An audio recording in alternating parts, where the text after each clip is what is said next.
Yeah, this is UK amateur stunt driving. Spectacular. Awesome.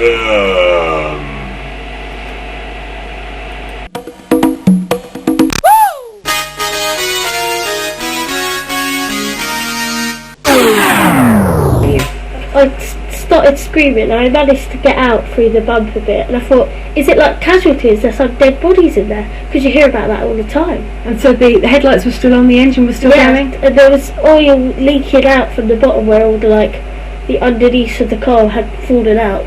Anna Daisy can't remember the actual moment of impact. The family's converted barn is just below street level.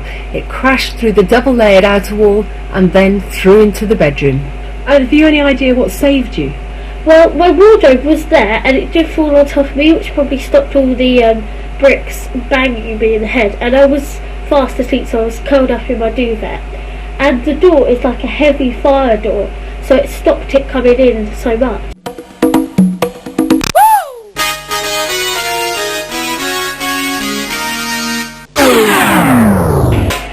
Hey, yeah, this is UK amateur stunt driving. Spectacular.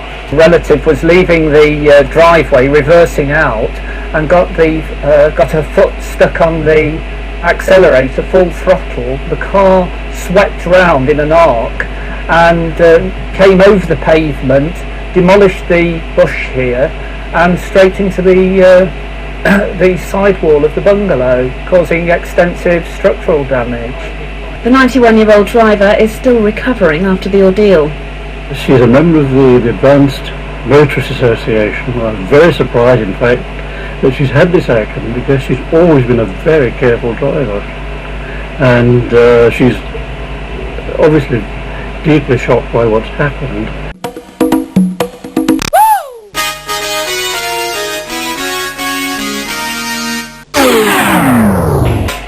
Hey, yeah, this is UK amateur stunt driving. Spectacular. The noise and seeing everything sort of just turn around, and the whole place just shake. It was really horrible, and the smell of it, and I couldn't breathe at first. But I did think that, okay, I'm probably going to die now. The car ended up embedded rear end first in the sitting room. It's not yet known how it happened. The Volvo was travelling south on the A15 when the driver somehow lost control on the roundabout. It launched over a hedge and into the building. Wham! A 31-year-old man from Peterborough died later. His passenger, a 9-year-old boy, survived almost unscathed. I heard the little boy crying, and actually then realised that, it's a car and there's people in it.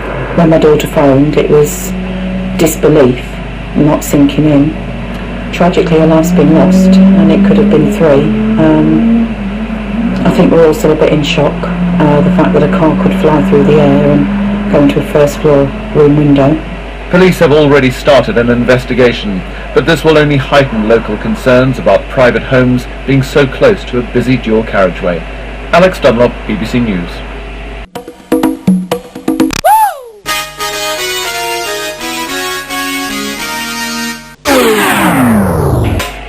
Hey, yeah, this is UK amateur stunt driving. Spectacular. The speed limit here on Victoria Road in Tipton is 30 miles an hour, yet many motorists are driving much faster and are not able to judge this sharp bend. In the last year, 4 cars parked outside Emma Hume's home have been written off. All we want is some speed humps, or some sort of traffic calming measure, just to stop this happening. The latest smash was last weekend. Emma and her husband have had to pay out more than £4,000 to get the vehicles replaced. Neighbours have also been affected. Ray and Maureen Bowden have had their front wall destroyed 3 times in 3 years. You just lose count, but it's getting worse instead of better. If it's not our cars, it's going to be the house. It's going to be a child. Is that what it's going to take? Sandwell Council say they will look at reassessing the need for speeding enforcement.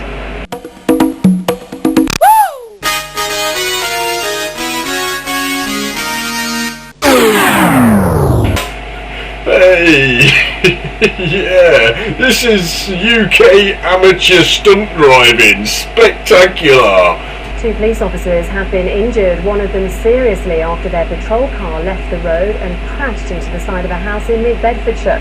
It happened on the A507 this morning as they responded to an automatic burglar alarm. The car is dented and crushed, but thankfully no one was killed. Just before 6 this morning, 2 police officers were driving down this part of the A507 towards Ridgemont when their car veered off the road. It then knocked down a telegraph pole and came to rest in the side of the house. The accident investigators will recreate what's gone on here by examination of the scene. They examine the skid marks, they'll do skid tests, and they'll obviously plot the entire scene as well to find out exactly what's happened to this vehicle. The owners weren't home at the time, but neighbours and colleagues say similar accidents have happened before and they're devastated. We've had cars come through the fence and take the gate post out. We've had cars come through the far end of the garden and take out telegraph poles, and now we've got the police car. Engineers made sure the building was safe and then the car was winched free and taken away for tests. Janine Machin, BBC Look East, Lidlington, Bedfordshire.